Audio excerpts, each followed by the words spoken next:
Assalomu alaykum. Bizni hurmatli, suyukli, aziz xodimlarimiz, aziz hamshiralar. Bugun mana xalqaro hamshiralar kuni munosabati bilan yig'ilib turibmiz. O'zi bu kunga xalqaro bir bayram nomini berilishini o'zi sizlarga nisbatan bo'lgan hurmat, sizlarning mehnatinglarni qadrlash, sizlarni sog'liqni saqlash sohasidagi eng katta qism ishi olib borayotgan bir qatlamimizga bo'lgan bir e'tirof, bir hurmat deb masalan bilaman. Haqiqatdan ham mana o'zinglar bilasizlar, shifoxonada poliklinika bo'ladi, boshqa bo'ladi, o'tayotgan bemorlarda 80% dan oshiq vaqti 80% ko'rsatiladigan yordam bu statistikaga tasdiqlangan. Bu o'rta tibbiyot xodimlari tomonidan ko'rsatilgan.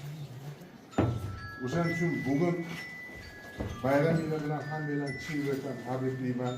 Hammanglarga sog'lik, salomatlik, uzoq umr, to'g'risi og'ir mashaqqatli mehnatinglarda kattadan katta bir yutuq, o'zinglar bir yaxshi ezgu niyatlaringlar hammasiga yetib yurishinglarni, oila tinchlik, xotirjamlik, fayz baraka bo'lishiga tilab qolaman. Bayraminglar muborak bo'lsin.